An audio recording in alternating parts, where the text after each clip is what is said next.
गर्मी ने सारे रिकॉर्ड तोड़ दिए हैं। कई शहरों का टेम्परेचर 49 डिग्री से भी ज्यादा है, तो राजस्थान के चुरू में पारा 50 के पार चला गया है। बस यूं समझ लीजिए कि दिन में मानो आग बरस रही है। झुलसा देने वाली इस मौसम में चुनावी सरगर्मी भी अपने शबाब पर है।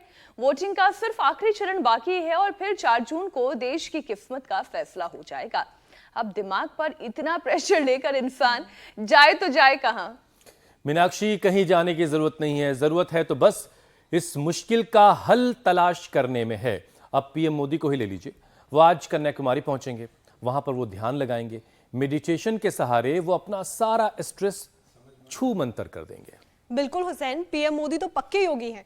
उनके दिन की शुरुआत ही योग के साथ होती है और इसीलिए शायद इतनी सारी चुनावी जनसभाएं भी वो आराम से कर पाते हैं।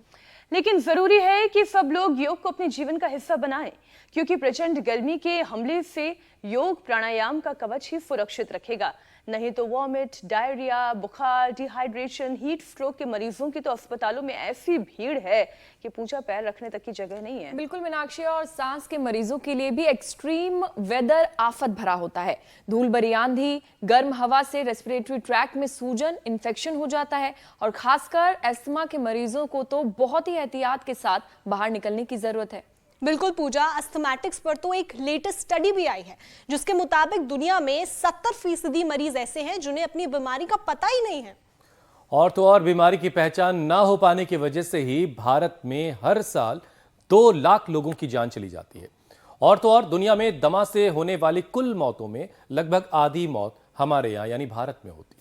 असल में दिक्कत क्या है ना कि पोल्यूशन की वजह से जो नाक से पानी आता है, छींकें आती है, उससे लोग एलर्जी समझ लेते हैं और इसी चक्कर में वक्त पर इलाज ना मिलने से ये बीमारी फिर धीरे धीरे घातक रूप ले लेती है।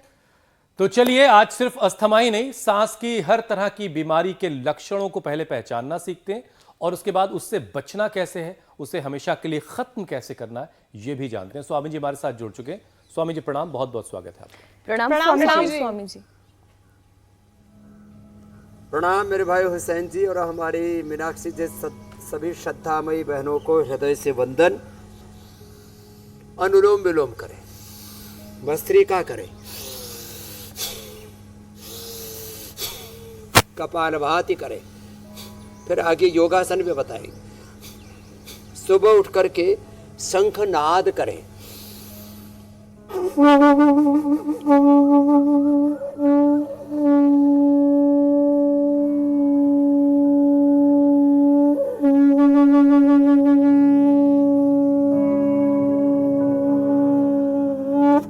ऐसे लंबा, हम तो करीब 1 से 2 मिनट तक लंबा शंखनाद कर लेते हैं। और ये भी जो है स्पायरोमीटर, इसका भी प्रयोग बड़ा अच्छा होता है। ऐसे खींचे, ऐसे एक साथ लगातार। स्वामी जी, ये तो मेरे पास भी रखा है। मुझे पता होता आज आप ये लाने वाले, मैं भी लेकर आती। 10 बार।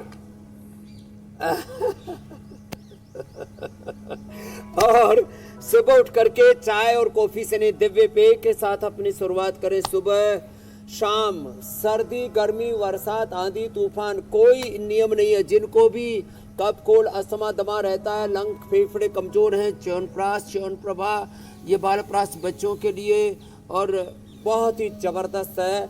खजूर कल्प, खजूर यहाँ पर भी रखें। ये चना, थोड़ा सा अनार, थोड़ा पपीता, ये डाइट के रूप में हम खिलाते हैं। ये बहुत ही जबरदस्त है।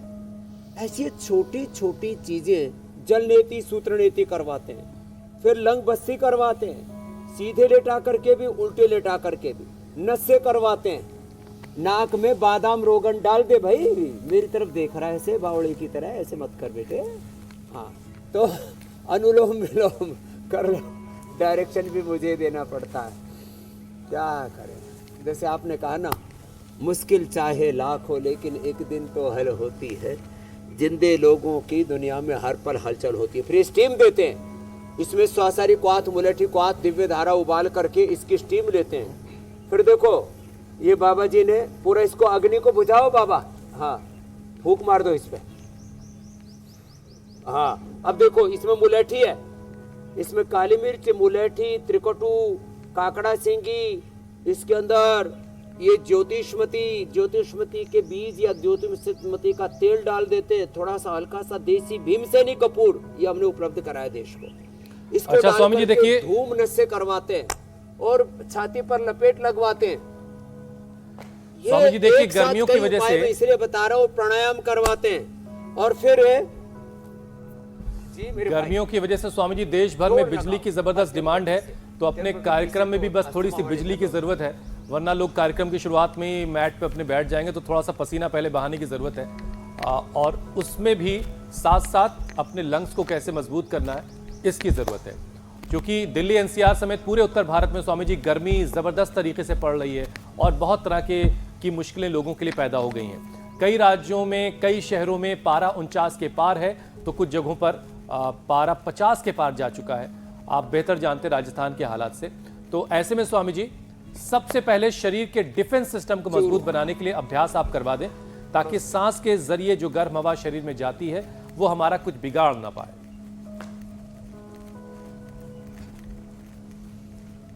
चाहे कितनी गर्म हवाएं हो, कितनी ही सर्द हवाएं हो, मारो भी जन्म राजस्थान रा बॉर्डर ऊपर, चूरू जिला के कन्हई नजदीक है उठे हुए है। और हमने तो ये 50 डिग्री रो टेम्परेचर देखियो है। तो ये 50 डिग्री का टेम्परेचर हो या 5 का हो, हमने पाला पड़ता हुआ भी देखा है, पाला पड़ा है ठंड से भी गर्मी से भी। अब जो कमजोर होगा, कमजोरी ही बीमारी है। लंग की कमजोरी से फिर ये दम घुटने से मौत होती है, हार्ट की कमजोरी से हार्ट में ब्लॉकेज आते हैं, हार्ट में कैल्सिफिकेशन होता है, हार्ट के वाल में गड़बड़ी आती है, हार्ट का करंट कम हो जाता है, इजेक्शन फ्रैक्चर कम हो जाता है, किसी की हार्ट बीट बढ़ जाती है, किसी का हार्ट इनलार्ज हो जाता है। हार्ट की कमजोरी ही हार्ट की बीमारी है, ब्रेन की कमजोरी ही। आप मेडिटेशन की बात कर रहे थे, देश के प्रधानमंत्री की बात कर रहे थे, हमने तो सी एलिगेंस, एक केचवा जैसा छोटा जीव है, उसको गायत्री मंत्र के साथ मेडिटेशन कराए, उसकी पार्किंसन डिजीज में अप्रतिम लाभ हो गया। वो चलने फिरने लग गए। पार्किंसन हमने इंड्यूस किया उनके अंदर, हमने Parkinson, BP, sugar, thyroid, arthritis, ये सब बीमारियां पशुओं में पैदा करके, अस्थमा एनिमल ट्रायल किया, चूहों को बीड़ी, सिगरेट और ये चिमनी का जो ईंट के भट्ठे का धुआं होता है ना, वो दिया उसको इकट्ठा करके, और उसके फेफड़े खराब हो गए। श्वासारी क्वाथ, श्वासारी वटी, श्वासारी गोल्ड, ब्रोनकोम लेकर के दूध में हल्दी, शिलाजीत, च्यवनप्राश, ये सारे अलग अलग मॉडल पर प्रयोग किए, फिर वापस अच्छे हो गए। तो डीजनरेट वे हमारे लंग के अल्वोलाइज, डीजनरेट हमारे ब्रेन के न्यूरॉन्स, किडनी के नेफ्रॉन्स अच्छे होते हैं। इसके लिए सारे उपाय हम अलग अलग दिन बताते हैं। आज हम अस्थमा के उपाय बता रहे हैं, और साथ में शुरुआत योगिक, जोगिंग, सूर्य नमस्कार और भुजंगासन, वो तो बहुत ही जबरदस्त है अस्थमा दमा के रोगियों के लिए, जिनके फेफड़े कमजोर हैं। तो कमजोरी ही बीमारी है।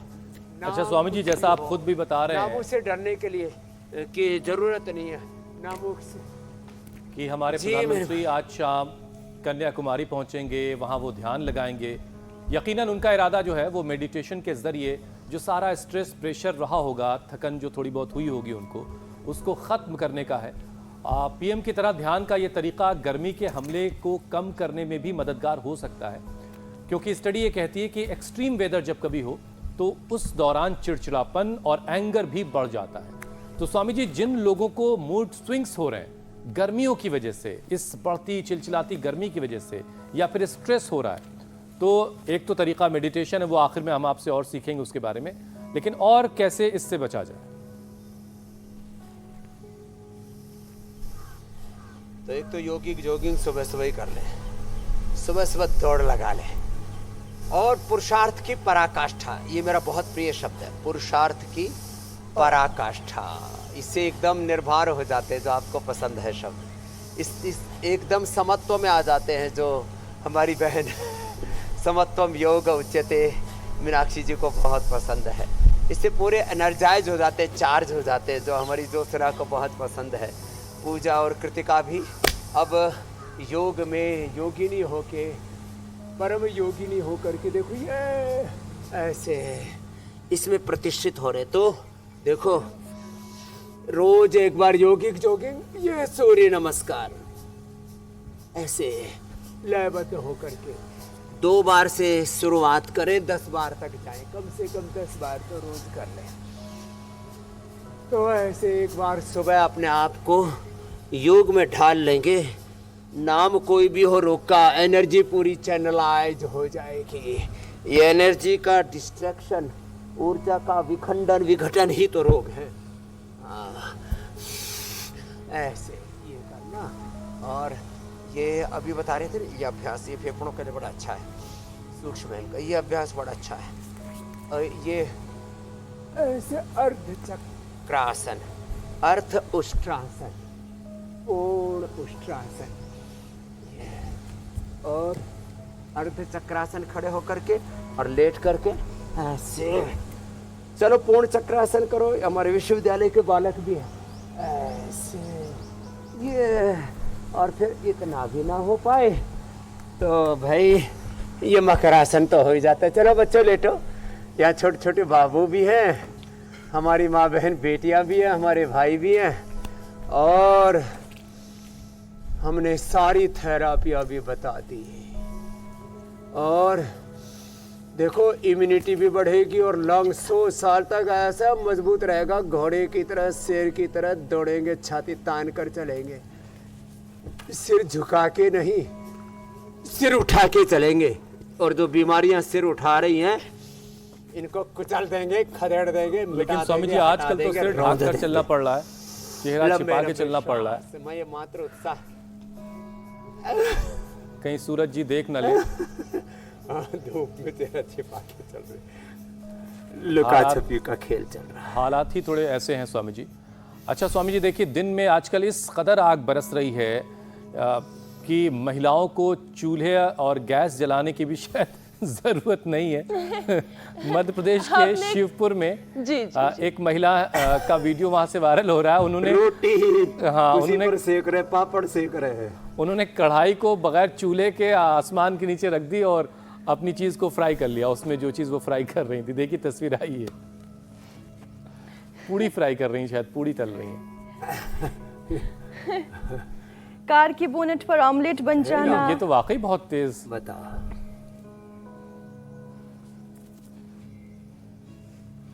रोटी और पापड़ सेकने से ये तो गणा का सूता काम है भाई। सूता चढ़ाई पाट गया भाई, हरियाणा की भाषा में बोले तो कसूता चढ़ा पाठ कार्यक्रम है। तो गैस की बचत भी हो रही स्वामी जी। ऐसी बचत नहीं चाहिए हुसैन, ऐसी बचत किसी को नहीं चाहिए कि कार की बोनेट पे बना हुआ ऑमलेट कोई खाए, धूप की तपिश में जलते हुए तेल जैसी हालत हो जाए और रेगिस्तान में भुना हुआ पापड़ बन जाए। अच्छा स्वामी जी देखिए, इस झुलसाते हुए मौसम में गर्म हवाओं तो चमड़ी भुन जाती है शकरकंदी की तरह। जी जी जी जी कपड़ी उधड़ने लगती है। हम भुने वैसे स्वामी जी, वे शकरकंदी बनते बनते रह गए, भुने तो हम भी बहुत है। स्वामी जी इस मौसम में गर्म हवा के साथ जो धूल उड़ रही है, धूल के छोटे छोटे कण उड़ रहे हैं, वो सांस के जो मरीज हैं उनके लिए बहुत नुकसानदेह है, क्योंकि उनका फिर बाद में खांस खांस के बुरा हाल हो जाता है। तो स्वामी जी सबसे बड़ी परेशानी उन्हीं के लिए जो अस्थमैटिक हैं। तो अस्थमैटिक लोग इस मौसम में खास तौर से क्या क्या सावधानी बरतें? एक तो मुलेठी, काली मिर्च, मिश्री, छोटा अदरक का या हल्दी का टुकड़ा, तुलसी दल, जो घर में घरेलू चीज़ें होम रेमेडी है ना, हम सबसे ज़्यादा प्रायोरिटी इसको देते हैं। हम यहाँ कोई अपना प्रचार करने के लिए, उपचार के नाम पर कोई व्यापार करने के लिए इंडिया टीवी का प्रोग्राम नहीं करते। हम सबसे पहले कहते हैं घर में मुलेठी है ना, काली मिर्च है ना, मिश्री है ना, हल्दी अदरक है ना, तुलसी का पत्ता है ना, इसी को, और किसी को वो दम बेल मिल जाए तो उसको तो काली मिर्च में लगा डाल करके ऐसे चूस लो, पान की तरह, थोड़ा उसमें गुलकंद में मिला दो और स्वादिष्ट हो जाता है। और फिर श्वासारी प्रवाही, ये बड़ा ज़बरदस्त है, श्वासारी प्रवाही और श्वासारी जो है अवलेह, ये बड़े ज़बरदस्त चीज़ें, ये छोटे बच्चों के लिए तो रामबाण है ईश्वर। और कंठामृत, लवंगादि, खजरादि, या जो है ये ब्रोनकोम, ये श्वासारी और ये श्वासारी गोल, ये ऐसे ही अपने साथ में लेकर के चला करें। हाँ, ये बड़े ज़बरदस्त चीज़ें, इनको मुंह में ऐसे ही डाल लिया, चूस लिया, और ब्रोनकोम का टेस्ट ऐसे तो सामान्य है, थोड़ा हल्का सा चरबरा सा है। अब किसी को मीठा खाना पसंद है मेरी तरह से, तो थोड़ा गुलकंद में डाल करके जब ज़्यादा वेग हो जाता है तो हम 4-4 गोली चुसवा देते हैं, सुबह दोपहर शाम। एक ही दिन में दमा ठीक, स्टीराइड बंद, इनहेलर पंप बंद। एक ही दिन में। लोग कहते थे दमा तो दम के साथ जाएगा, मैंने कहा थोड़ा सा दम लगा, दमा एकदम ठीक हो जाएगा। अच्छा, ये इन पोल्यूशन में तो ये हमारी कोयल भी रहती है जो अभी कुकू बोल रही थी, ये सारे जीव जंतु ये सब भी आज आई नहीं है कोयल क्योंकि लगा। वो सब नेचर के साथ रहते हैं, प्रकृति के साथ जितना हमारा साथ में रहेगा, तादाद में रहेगा, उतना ही हम स्वस्थ रहेंगे। प्रकृति से दूर हटते विकृति आद दबोच लेगी हमें। तो गोमुखासन बड़ा ही ज़बरदस्त है। तो जितने आसन बताए, ये आसन शेष सभी प्राणायाम, और वो भी आसन के साथ प्राणायाम। पेट गड़बड़ होता है, पेट की इम्यूनिटी और लंग की इम्यूनिटी सबसे ज़्यादा ज़रूरी है। पाचन तंत्र और श्वसन तंत्र गड़बड़ होने से प्रतिरक्षा तंत्र, जिसको अंग्रेजी में इम्यूनिटी बोलते हैं, वो गड़बड़ हो जाता है। इसलिए आपने देखा होगा सर्दी जुकाम बुखार होते सबसे पहले पेट पर ही असर आता है, और हमारा पेट 365 दिन भगवत कृपा से अच्छा रहता है। हमने लाखों करोड़ों लोग स्वस्थ बनाए इंडिया टीवी के माध्यम से, वो सेकेंडरी बात है। पहली बात, प्रथम बात, बड़ा सत्य, शाश्वत नित्य सत्य ये है कि इससे अपना तन, अपना मन, अपना जीवन बहुत अच्छा रहता है।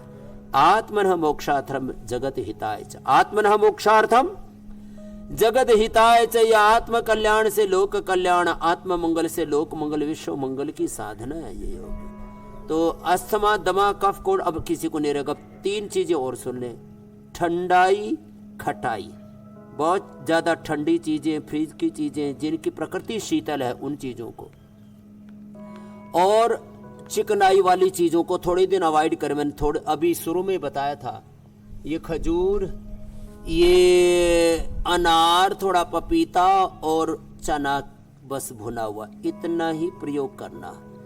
1 सप्ताह से लेकर अधिकतम 2 सप्ताह ये प्रयोग कर लेंगे, ओ हो, फेफड़े कितने ही कमजोर हो, एकदम फर्स्ट क्लास, ऐसे घोड़े की तरह दौड़ेंगे। सारा पहले का जमा हुआ कप, साथ में नस्य करने पड़ेगा, जो शुरू में बताया था, नस्य, लंग बस्ती अंदर जमा हुआ, ओहो हो, किसी को तो 1-1, 2-2 किलो कफ निकलता है। अणु तेल से सामान्य कफ होने पर, षडबिंदु तेल से ज्यादा कफ होने पर, और घर में सरसों का तेल, उसी में थोड़ा अजवाइन, थोड़ा सेंधा नमक, थोड़ा त्रिकुटू डाल करके उबाल लें, लौंग, काली मिर्च आदि, अजवाइन आदि डाल के उबाल, थोड़ा लहसुन भी डाल सकते। स्वामी जी, आपने कफ की और बात की है, बहुत तीव्र वेग है तो ये ज्योतिषमती का तेल डालते हैं।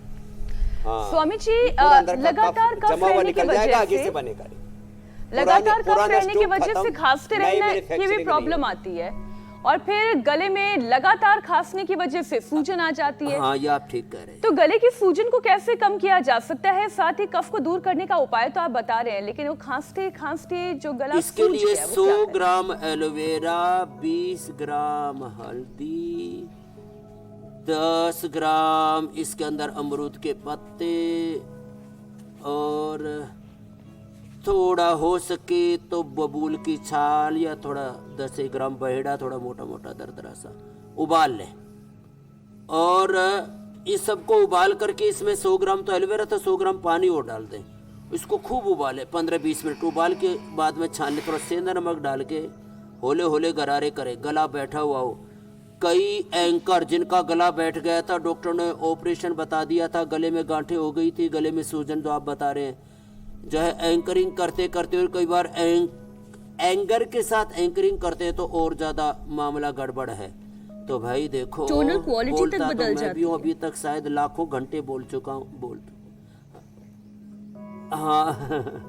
तो जिनके भी गले बैठ जाते हैं, गले में सूजन आ जाती है, गले में इन्फ्लेमेशन हो जाता है, गले में छोटी छोटी गठाने हो जाती है, कफ के कारण से होती है, वो सारी मिट जाएंगी। ये जो गरारा बताया ना, एलोवेरा गरारा, ये जो एक एक नुस्खा है ना, इसकी कोई वैल्यू करे ना तो एक एक नुस्खा करोड़ों के बराबर है। इसको कोई पैक करके व्यापार करने लगे ना, जो हम घरेलू उपचार भी बताते हैं, उसका कोई व्यापार करने लगे तो ये करोड़ों का काम है ये।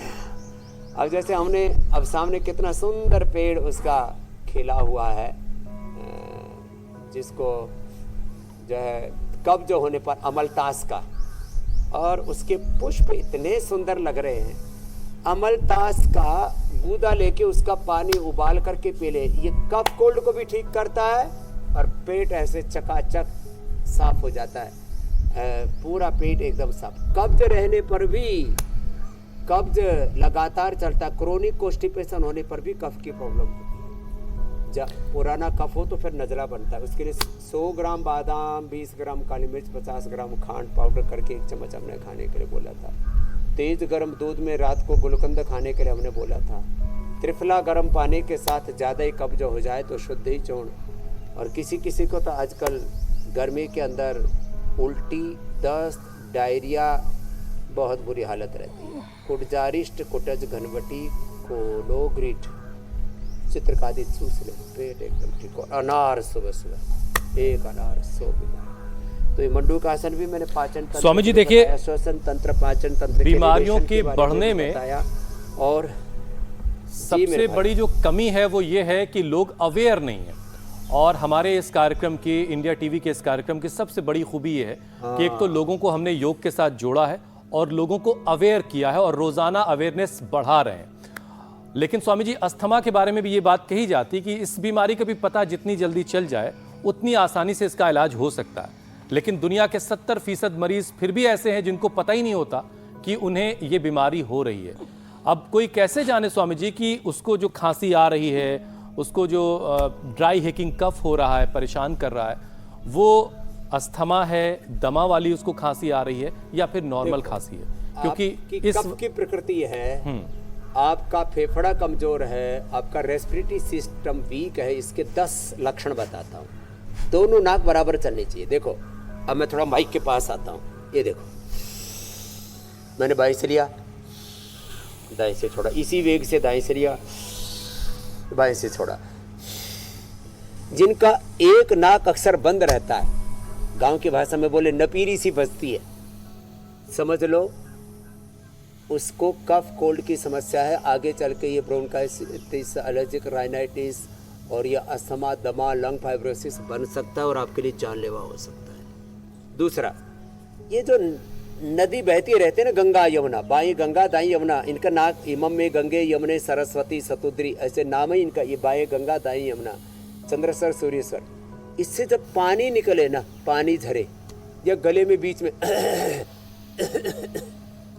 या जरा सी तेज आवाज में बोले, किसी से ऊंचे स्वर में गाओ, कायर सके न झेल फकीरी, अलबेलारो खेल फकीरी, अलबेलारो खेल फकीरी, अलबेलारो खेल। कोई एक बार गाता उसका गला बैठ जाता है, इसका मतलब तुम्हारा स्वर तंत्र कमजोर है। जब ये छोटी छोटी गठाने होती हैं, फिर खुल करके सांस नहीं आता, दौड़ते समय दम फूलता है। मैं तो 10 मंजिल सीढ़ी ऐसे दौड़ करके सेकंडों के हिसाब से चढ़ता हूँ, सेकंडों के हिसाब से, और 2-2 सीढ़ी लांघता हुआ आगे बढ़ता हूँ। लेकिन लोगों का दम फूलने लगता है। हम तो योगिक जोगिंग, सूर्य नमस्कार, दंड बैठक लगाते लगाते भी, शीर्षासन, सर्वांगासन करते करते भी बोलते रहते, दम नहीं फूलता। या यूं बैठे बैठे लोगों का दम फूले जा रहा है। क्यों? फिर जब आप ऐसे वेग पूर्वक जब घुर घुर हो, फिर वजन बढ़ रहा है। ये वजन बढ़ना भी कफ का हेतु है। प्रमाद बहुत आ रहा है, नींद बहुत आ रही है। किसी किसी को बैठे बैठे नींद आ जाती है। खतरनाक तो तब होता तब गाड़ी चलाते चलाते नींद आ जाती है। रात को घुर घुर करते खर्राटे हैं, इसका मतलब आपका कफ कोल्ड पड़ा हुआ है। तो खर्राटे के लिए भी ये खर्राटे, स्नोरिंग, स्लीप एपनिया, ये सब कफ बढ़ने के लक्षण है। मोटापा कफ, और शरीर में गांठें और सभी प्रकार का इन्फ्लेमेशन, ये इतना बड़ा ये कफ का पूरा कुणबा कुटुंब खानदान है मेरे भाई। और लेकिन स्वामी जी, राजनीतिक खबरों की वजह से जिसका दम फूल रहा है, विवाहेषु गीतम गायन्ति गर्वदभाः अहो रूपम अहो ध्वनि, ये तो सारा उल्टा पुल्टा चल रहा है। वो दमा की कैटेगरी में नहीं आएगा। 4 जून के बाद वो चेक करें अपने आप को कि वो वाकई ठीक है कि उनको कोई दिक्कत हो रही है। अच्छा स्वामी जी, देखिए, सांस की परेशानी लगातार बनी रहे और उस पर से प्रदूषण भी अगर बहुत ज़्यादा है तो COPD जैसी खतरनाक बीमारी भी हो सकती है, और इस बीमारी से भी लंग्स जो है श्रिंक हो जाते हैं, उसमें सिकुड़न आने लगती है। तो इस तरह की सिचुएशन ना बने उसके लिए क्या किया जाए? उसके लिए जो हमने उष्ट्रासन से लेकर के खड़े होकर के अर्ध चक्रासन से लेके एक पूर्ण चक्रासन करो बच्चों। हाँ, चक्रासन, वो अर्ध चक्रासन, उष्ट्रासन, अर्ध उष्ट्रासन, ये सब मकरासन, भुजंगासन। फिर बैकवर्ड बेंडिंग के बाद थोड़ा फॉरवर्ड बेंडिंग भी जरूरी है। पवन मुक्तासन, उत्तान पादासन, और जितने उपाय हम शुरू में बता चुके हैं वो सब करें। मैंने बोला था खट्टी चीज़ें, ठंडी चीज़ें, चिकनाई, घी, तेल, थोड़े दिन, और ठंडा पानी भी नहीं पीना, गर्म पानी पीना गुनगुना, और वो भी मुलेठी वाला पानी पियो, बड़ा स्वादिष्ट होता है। सर्दियों में तो गर्म गर्म पी लें, और मुलेठी के पानी को मुलेठी उबाल के पानी रख दिया, बाकी नॉर्मल टेम्परेचर का पानी उसको भी पीते रहेंगे तो कफ नहीं बढ़ेगा। सामान्य पानी पीने से भी कफ बढ़ता है, बड़ा खतरनाक है। तो COPD के प्रॉब्लम के लिए ये सरल है, जो उष्ट्रासन, अर्ध उष्ट्रासन, चक्रासन, पूर्ण चक्रासन आदि नहीं कर पाते, वो ये सेतुबंध ही कर लें। सेतुबंध और ये सर्वांगासन बड़े ज़बरदस्त हैं।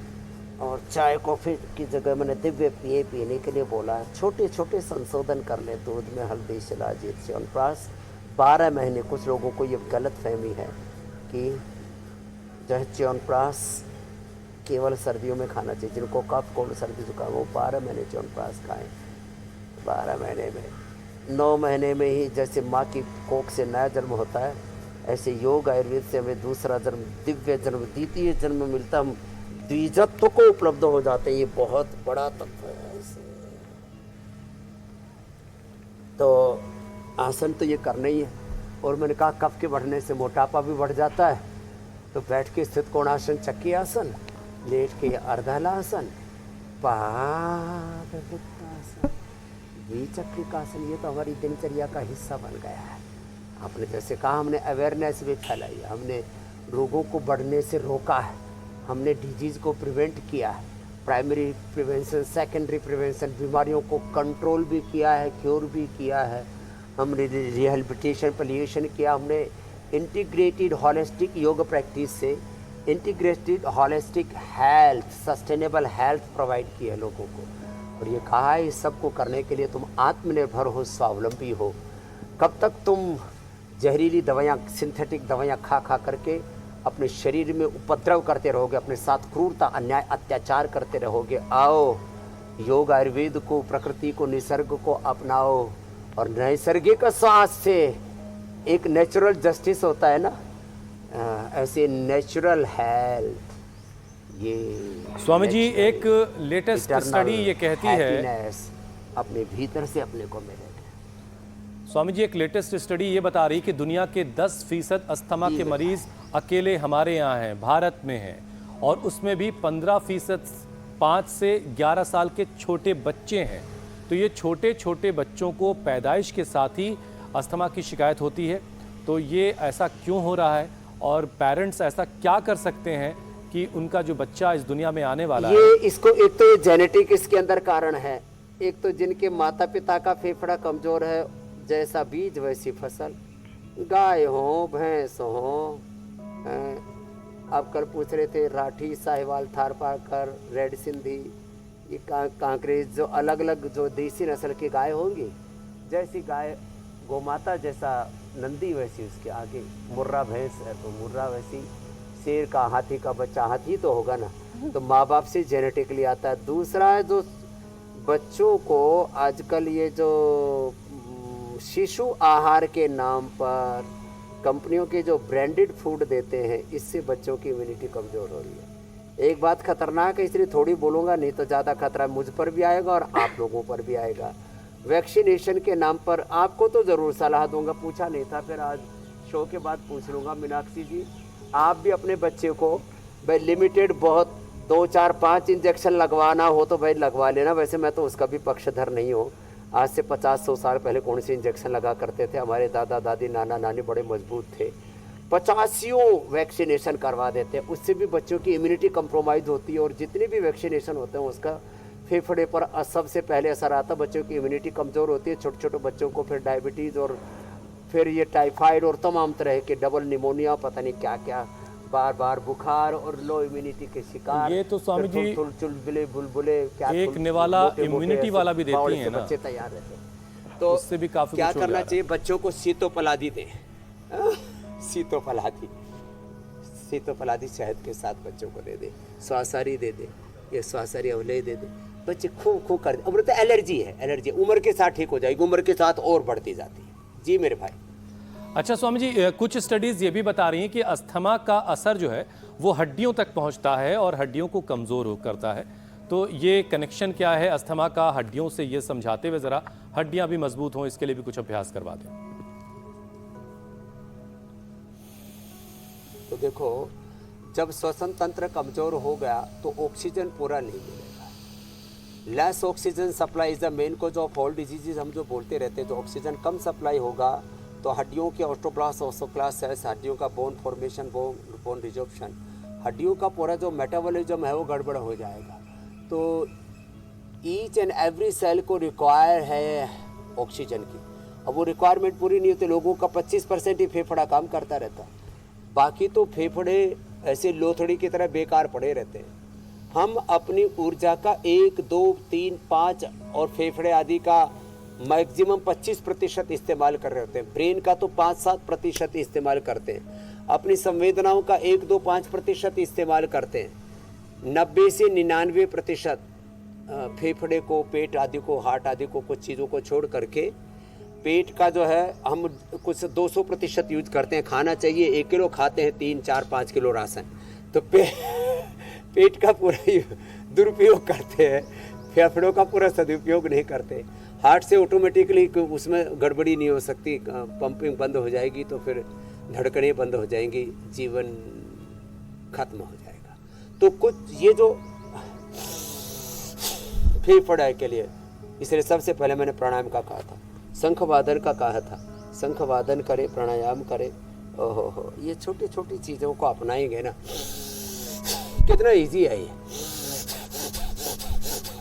जय हनुमान ज्ञान गुण सागर, जय कपीस लोक उजागर, राम दूत अतुलित बल धामा, अंजनी पुत्र पवन सुत नामा।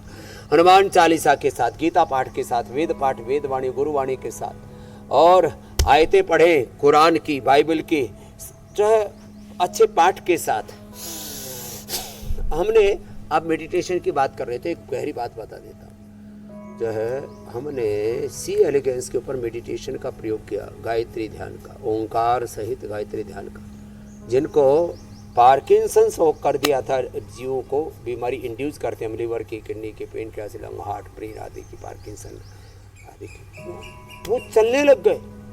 मेडिटेशन का बहुत गहरा असर है। इसलिए मैं कहता हूँ, अपने केंद्र से, अपने स्वयं से, अपने निजता से कभी दूर नहीं जाना। अपदीपो भव महात्मा बुद्ध का भी अंतिम संदेश, आत्मदीपो भव उपनिषदों का अंतिम संदेश, वेदांत का, आत्मा वारे द्रष्टव्य। स्वामी जी, अब आत्म तत्व, आत्मा सो परमात्मा, बड़े बुजुर्ग जो पढ़े लिखे ने वो भी कहते हैं। मेरी घड़ी ये आदेश कर रही प्राणायाम कि परम औषध है। अब अपने सवालों को रोका जाए और दर्शकों के सवालों को शामिल किया जाए। और पहला सवाल महाराष्ट्र से चित्रा जरूर का है। जरूर।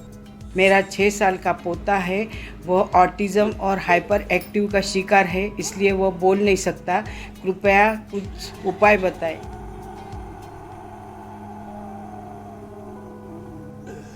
माइल्ड ऑटिज्म तो 100% मेरी मैया ठीक हो जाती है। देखो, आप इस बात को गौर से सुनो। मैंने ये प्रयोग पिछले 5 सालों में बड़े रूप में किया। ये तो 50 सालों से मैं योग कर आ रहा हूँ। 5 सालों में मैंने देखा ऑटिज्म के जिन बच्चों को मैंने मेधावटी, मेमोरी ग्रिड, ओमेगा, सुबह खाली पेट, ब्राह्मी घृत, और जितना हो सका उन बच्चों से अनुलोम विलोम करा दिया, शीर्षासन, सर्वांगासन करा दिया, भुजंगासन, बस 3 आसन। ऑटिज्म वाले भी बच्चे अच्छे से कर लेते हैं, थोड़ी एक्टिविटी ऐसी है ना, और बाकी चीज़ों को करने में उनको दिक्कत आती है, अनुलोम विलोम में थोड़ा मस्ती करने लगते हैं। तो माइल्ड ऑटिज्म तो 100% ठीक हो जाता है। और जो बहुत ही एग्रेसिव बच्चे हैं उनको भी धीरे धीरे फायदा होता है। छोटे बच्चों को 1-1 मेधा बेटी बड़ों को 2-2 दे देना। ये अप्रतिम लाभ होगा और आप विश्वास रख के करना। अगला प्रश्न आप ले लीजिए। अगला सवाल स्वामी जी इंदौर से मनिका का है।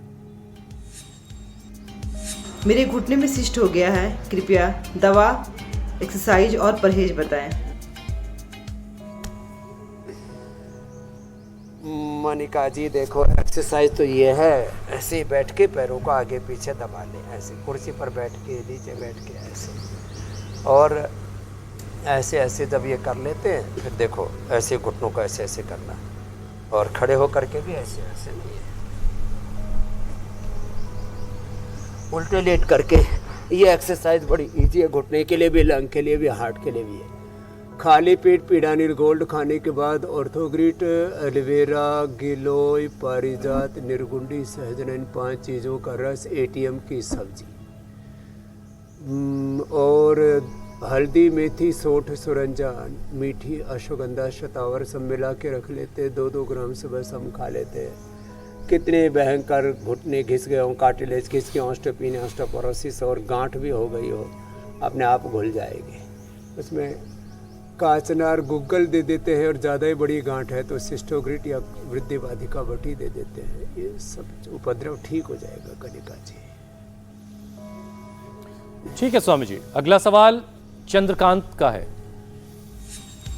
मेरे नाखून बीच में से क्रैक हो रहा है, उसको ठीक होने का उपचार बताएं स्वामी जी।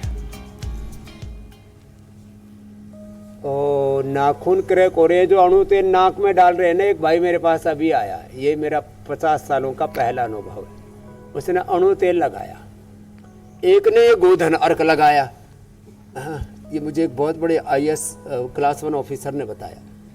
ये गोधन अर्क लगा के, गोमूत्र लगा के, और ऊपर से उसके ऊपर रुया बांध के, और फिर ऊपर से पट्टी बांध के सो गए। तो फिर रात भर उसका असर रहता है, 12 घंटे तक रह जाता है। तो रात को ही लगा लिया, सुबह मैंने खोल दिया फिर, और अंदर से गोधन अर्क, नीम घनवटी, डर्माग्रिट, सोरोग्रिट आदि कोई भी एक औषधि का प्रयोग कर ले, या कायाकल्प क्वाथ पी ले। ये रक्त की अशुद्धि से ये होता है, और पेट की गड़बड़ी से। पेट की गड़बड़ी के लिए मंडूकासन, पवन मुक्तासन पहले हम बता चुके हैं। तो जिनके नाखून गड़बड़ है ना, ये नाखून ऐसे, मेरा भी देखो ये नाखून बचपन में गरारे में आकर के ना वो कुट्टी काटते हैं ना, कुट्टी काटने वाले मशीन के अंदर आ गया था। बच्चे थे, वो अंदर खींचता है पता नहीं था, तो वहाँ चला गया। तो उसने इसको चीथ दिया, गांव की भाषा में बोले तो पिचक गया था। देखो पूरा ठीक कर लिया मैंने अपना, इसके पख अच्छे से उड़ गए थे। तो ये पेट अच्छा रखना जरूरी है। किसी के नाखून सफ़ेद भी होते हैं, कटते फटते, उनके लिए लो इम्यूनिटी भी होती है उसमें, और ऑटोमेन डिजीज के कारण से होता है, तो पेट गड़बड़ होता है। सफ़ेद सफ़ेद निशान आते हैं तो विद्या नहीं आती ये गंदगी का लक्षण है। तो उसके लिए फिर बस्ती भी कर ले, उदर बस्ती, और सर्वकल्प कायाकल्प से एनिमा ले ले, या गोधन अर्क से, नीम के पानी से एनिमा ले ले, ठीक हो जाता है। ठीक है स्वामी जी, योग चैलेंज का वक्त हो गया है। अब आपने स्वामी जी जो चैलेंज दिया था उसे एक्सेप्ट कर बहुत सारे लोगों ने अपने वीडियोस हम तक पहुंचाए हैं। उनमें से कुछ खास वीडियो आपको दिखाते हैं। कल स्वामी जी लेकिन आपने कोई कैपिंग नहीं लगाई थी, इसलिए बच्चों ने बहुत सारे वीडियोस भेजे। शहर शहर से वीडियोस आए हैं, पूरे देश भर के कोने कोनों से। और जो सबसे अच्छा वीडियो है, बेस्ट क्या वीडियो बात है, पूर्ण विजेता भुजंगासन बच्चों के लिए जोरदार अभिनंदन भाई, एक से बढ़कर के एक। पुणे से रमा झा का वीडियो है जो बेस्ट पहले तो रहा। भुजंगासन, अब आगे आकंठ भुजंगासन का भी। पहले विजेता से मिल लीजिए स्वामी जी। ये रमा झा हैं, पुणे की रहने वाली। क्या नाम है? रमा झा। चलो भाई, रमा के लिए जोरदार अभिनंदन है, अद्भुत किया है। और आज जो है 43 साल की स्वामी जी हैं। बच्चे, भाई मेरे को तो सारे बच्चे अच्छे लग रहे थे। आपने सिलेक्शन कैसे किया होगा, आपकी जो ज्यूरी है उसके लिए धन्यवाद। कल के लिए चैलेंज है ध्वजासन, झंडे गाड़ने। हाँ। वेदों का डंका आलम में बजवा दिया ऋषि दयानंद ने, फिर जगह जगह पर देखो पैर ऊपर लग गया, ऊपर पेड़ से टांग जाओ, तो वैसे भी लंबी हाइट का है वसंत। क्या जोरदार, जबरदस्त है भाई। एक पैर उधर उठाया, एक हाथ इधर उठाया, हाथ पैर कोहनी एकदम सीधी, और ये ध्वजासन, झंडा गाड़ दिया। कल का यही चैलेंज है। ध्वजासन का चैलेंज अगर दूसरी आपको तरफ से भी एक्सेप्ट कर है सकते तो हैं हमारे भाई, नंबर इधर आप से स्क्रीन पर लगातार फ्लैश हो रहे हैं। आप अपने वीडियो बनाकर हम तक पहुंचाइए। जो बेस्ट वीडियो होगा उसे हम विजेता घोषित करेंगे और स्वामी जी की तरफ से आपको इनाम भी मिलेगा।